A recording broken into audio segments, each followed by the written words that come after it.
I went 30 days without lying. It destroyed nearly every relationship I had. I want to start with a number 200. That is the average number of lies a person tells per day. Not big lies. Not the kind that end marriages. Small ones. Constant ones. The social lubricant that keeps daily life from grinding to a halt. I'm fine. I love it. You look great. I completely agree. 200 times a day, automatically, without thought. The brain produces small frictions between what is true and what is said. And the remarkable thing is not that people lie this much. The remarkable thing is that nobody notices. The lies are so embedded in social interaction that removing them doesn't feel like honesty. It feels like violence. I know this because I removed them. Every single one. For 30 days. I want to tell you what happened. Not the version where I became enlightened and my relationships deepened. The real version. The one where things broke. Why I did it. I was not a dishonest person. I want to be clear about this because it matters. I did not deceive people about important things. By any reasonable standard, I was honest. Then I spent a week paying attention to what I actually said. Not the big things, the small things, the reflexive agreements, the times I said I was fine when I wasn't, said I liked something when I didn't, said yes when I meant no, said later when I meant never. By the end of that week, I had counted somewhere between 60 and 80 instances per day of what I can only call soft dishonesty, statements I had no relationship to, words that left my mouth with no connection to anything I actually thought or felt. I found this disturbing, not because I felt guilty, because I felt absent, like my daily interaction with other human beings was being conducted by a proxy, a social autopilot that knew all the correct responses and delivered them on cue, leaving the actual me uninvolved. I decided to turn the autopilot off. The rules were simple. For 30 days, nothing I said could be untrue. If I thought something was bad, I would not say it was good. If I didn't want to do something, I would not say I did. Simple rules, completely straightforward. I began on a Monday. By Friday, I had nearly lost a friend. Week 1. The cost of small truths. She had been sending me her writing for 2 years. For 2 years, I had been telling her it was wonderful. It wasn't wonderful. Parts were good. Parts needed significant work. But I had told her consistently that it was wonderful, because telling someone their writing is wonderful costs you nothing, and telling them it needs work costs you the friendship. I had chosen, 2 years running, to protect the friendship. On day 4, she sent me a new piece and asked what I thought. I told her the truth. The premise was strong, the middle lost momentum, the ending didn't earn what it was asking for. I said it carefully. I said it kindly. She didn't respond for 3 days. When she did, she said she appreciated my honesty, but that perhaps I wasn't the right person to share her work with anymore. She used the phrase, energy mismatch. I had known her for 9 years. What I understood, sitting with this, was the first real thing the experiment taught me. The lie had not protected the friendship. It had protected a version of the friendship. One where she believed something about her work that wasn't true, and I believed I could tell her anything. It turned out I could only tell her the things the friendship had been constructed to accommodate. And it had been constructed, brick by brick, out of what I had been willing to say. Week 1 also dismantled the phrase, I'm fine. I stopped saying it. When my colleague asked how I was on Tuesday, and I told him, briefly, accurately, that I was tired and a bit overwhelmed, he looked at me with the discomfort of a person who has stepped on something unexpected. He said, oh, right, yeah, and moved away faster than he had approached. The social function of I'm fine is not communication. It is ritual. A handshake, not a sentence. When you replace the handshake with an actual hand, people do not know what to do with the fingers. By the end of week 1, I knew 2 things with certainty. Honesty is not always kind, and honesty is not always welcome. Week 2, what we build on silence. On day 9, my partner asked whether I liked her sister. This question has a known correct answer. I had been delivering it for 4 years. I paused.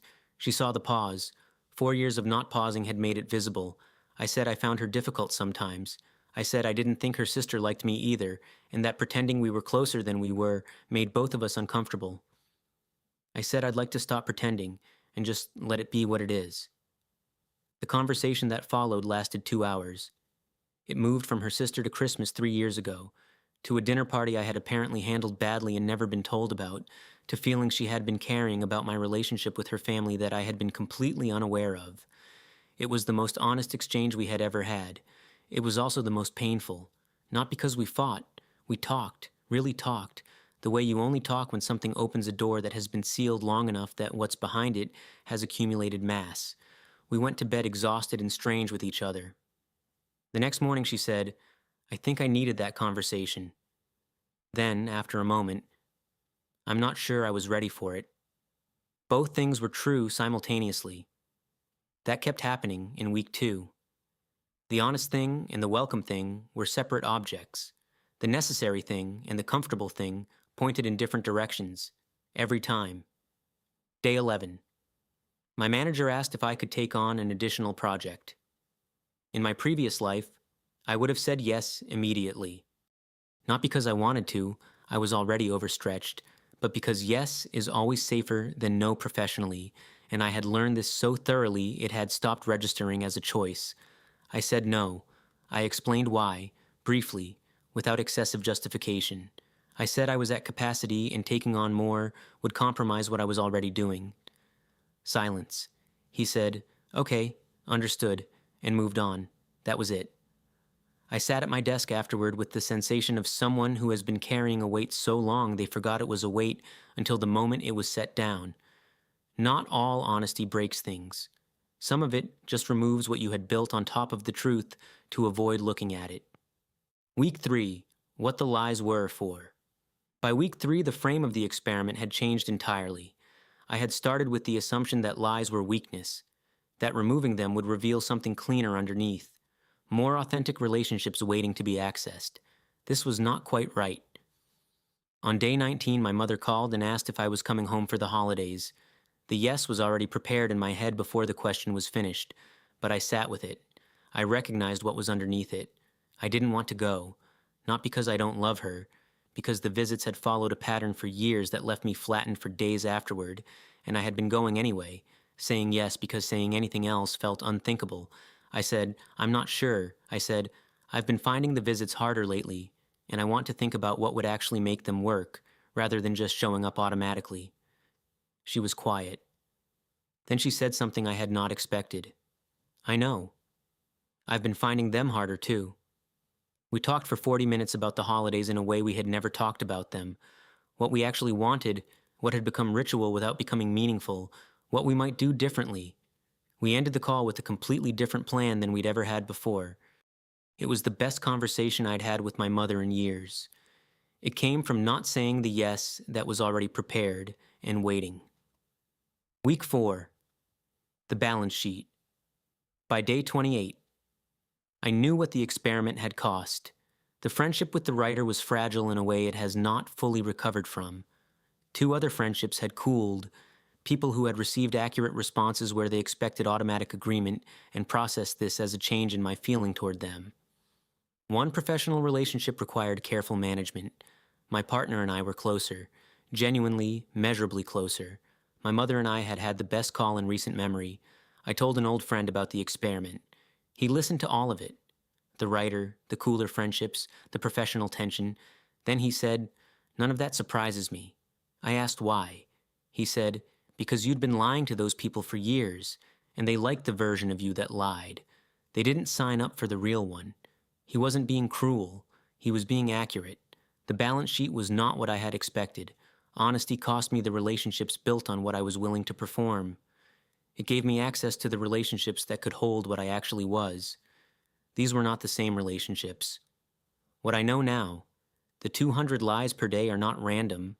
They are structural, load-bearing walls of social interaction, things that allow people to move through proximity to each other without the constant friction of full contact. They protect, they smooth, they allow 2 people to share space without the space becoming a negotiation. What they also do, and this is what I couldn't see before, is prevent the contact they are protecting. Every automatic yes is also a no to something more accurate. Every "I'm fine" is also a door closing. The protection is real. The cost is real. We just don't see the cost because we're always inside the lie, looking at the version of the relationship the lie made possible, with no view of the version the truth might have built instead. The answer is not to remove all the lies. I tried that.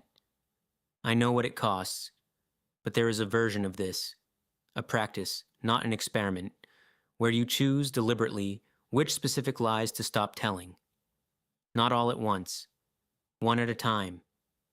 The lie about the writing, the lie about the holiday visit, the lie about being fine, one at a time, with full knowledge of what you're choosing to put down and what it was carrying. The automatic yes still surfaces. I notice it now.